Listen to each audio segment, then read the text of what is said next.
consultation which you're speaking on. I call the member for Lyons. Thank you, Deputy Speaker. And will enjoy your address. I will do my very best, Deputy Speaker. And I just wanted to touch on the previous speaker's comments about particularly my home state of Tasmania. I was terribly surprised to see him rise here and start to lecture Tasmanians after the result of a little less than a fortnight ago. Tasmanians spoke as clearly as they possibly could have about what they thought about the lack of consultation and the damage that has been done to my state by the Labor-Green alliance and supported by the previous federal Labor government. No consultation with broader communities and devaluing something that all Tasmanians, and I'll say plainly here today, all Tasmanians are proudly supportive of, and that is our World Heritage Estate. We have an outstanding estate in Tasmania, and what the previous government was trying to do, and my former state government that was so swiftly swept into opposition 2 weeks ago, failed to understand, is that they were devaluing that wonderful World Heritage Estate, and by including working forests, valuable working forests that have sustained regional communities for generations, that included quarries, that included rubbish tips.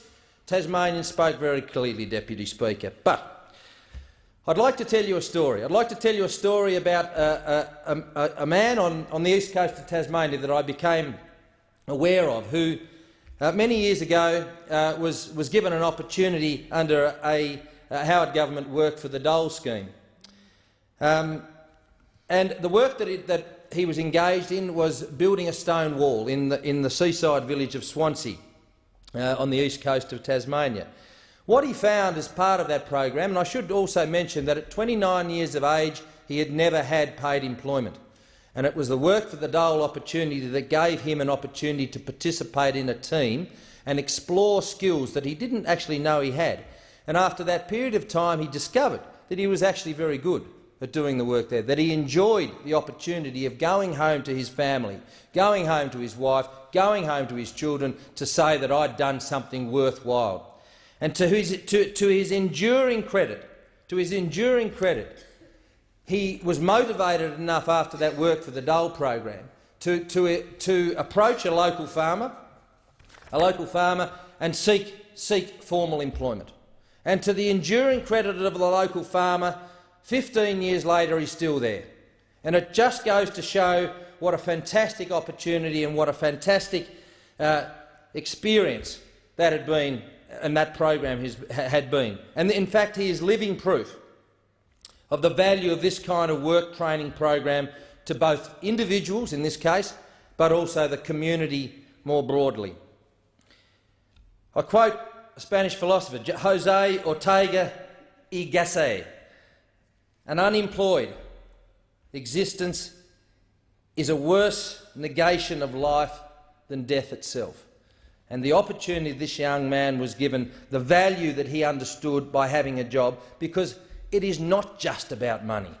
It is absolutely about self-respect, but also the self-respect that comes from his family and his children that saw him contributing to his community.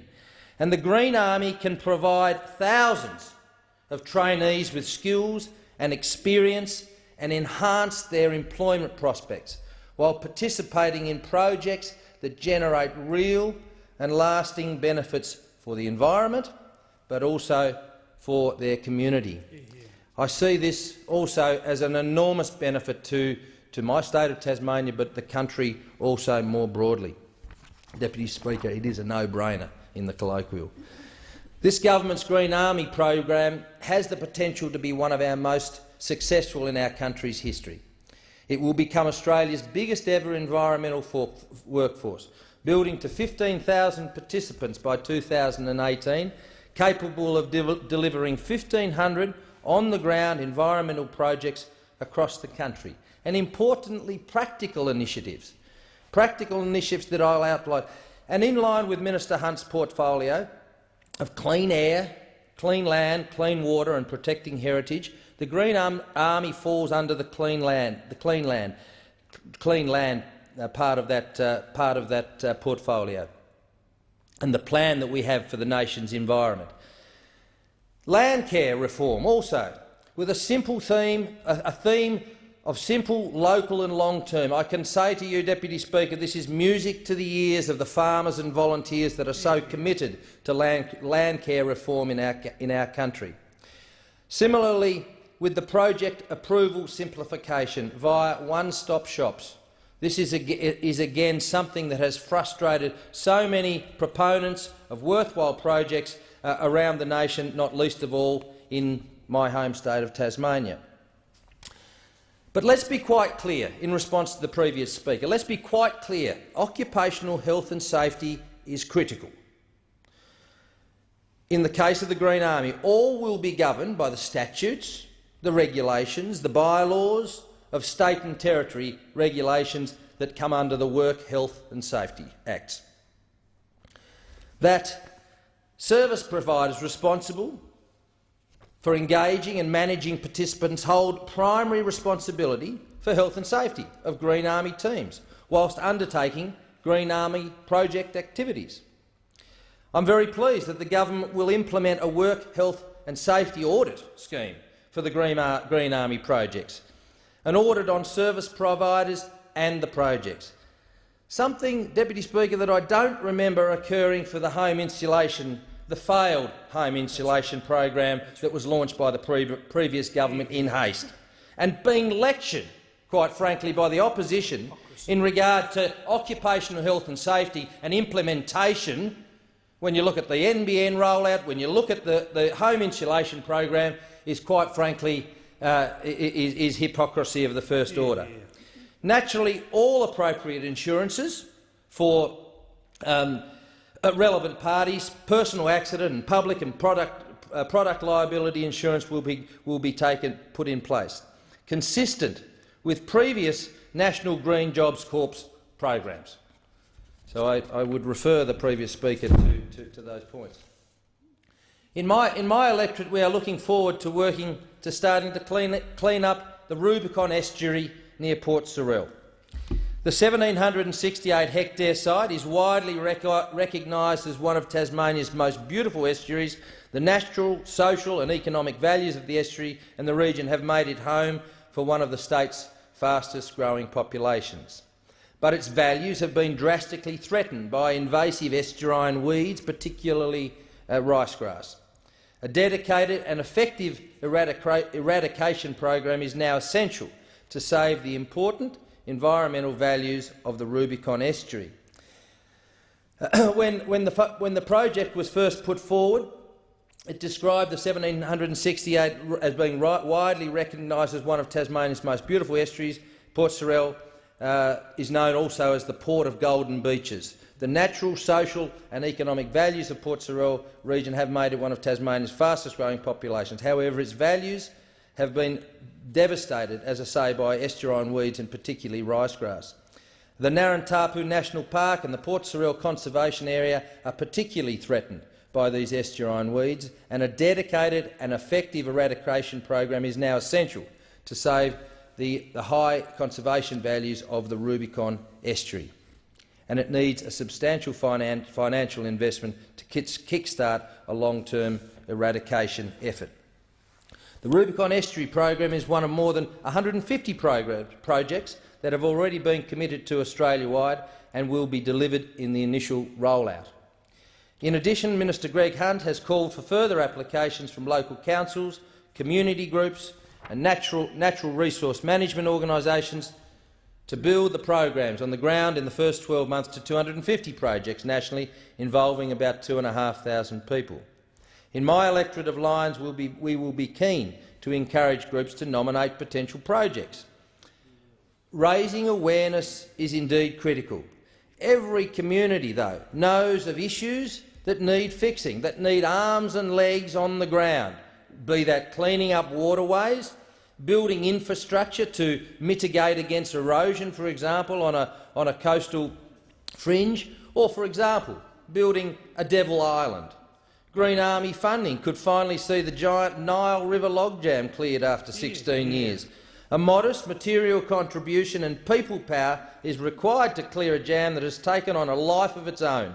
The significant unnecessary damage and flooding occurs on a significant portion of local farmer David Talbot's property every time it rains. Innovative projects no doubt will come from all around the country, and I look forward, Deputy Speaker, to seeing some of the very excellent projects that no doubt will come from your electorate, that we can use as examples in the future. A dedicated Green Army crew could also rehabilitate the Wildwood property on the banks of the Mersey River at Deloraine. The property is owned by the local Rotary Club and is used for public recreation. It contains habitat for nationally threatened fauna such as the spotted-tailed quoll, green and gold frog, the eastern barred bandicoot and the Tasmanian devil. Participants would learn how to work on weed identification and treatment, development of a landscape plan, revegetation of native plants, construction of tracks, tables, chairs, fencing and other infrastructure. These are practical life skills, Deputy Speaker, that will help the participants get real jobs at the conclusion of the project. Tasmania and my electorate of Lyons can only benefit from the development and rollout of the Green Army into the largest standing environmental workforce in Australia's history. Just as important as the environmental pluses for rural and regional areas Australia-wide will be the on-job training for young people who take part. Participants will receive a Green Army allowance as well as gaining valuable work skills and potential qualification in various areas of environmental remediation. Up to 9 eligible participants and at least 1 team supervisor will constitute a Green Army team. The team supervisor will be engaged by the external service provider responsible for the program and paid a wage consistent with the Gardening and Landscaping Services Award. Just like the example in the Work for the Dole program at Swansea more than 15 years ago, the Green Army will provide opportunities for training for young Tasmanians between 17 and 24 years of age that will take them on to long-term employment opportunities. Something like this is desperately needed in my home state, and particularly in my electorate of Lyons, where youth unemployment is the highest in the country. 1 in 5 young people in my state are actively looking for work and are unable to find it. According to the latest data, the unemployment rate among young people in some parts of the state, including my electorate of Lyons, is as high as 21%, some of the worst in the country. The beauty about the Green Army training is that it will provide skills and discipline to set young people up for employment for life. Perseverance indeed is something that is a life skill that should be applauded. And I would just like to quote Ronald Reagan, the former President of the United States, that we should measure welfare's success by how many people leave welfare, not by how many are added. We are a government, Deputy Speaker, that is doing what we said we would do. That's right. We are delivering on the commitments that we made to the Australian people before the September 7 election. We are stopping the waste. We are going through methodically and delivering programs that will benefit the people of Australia.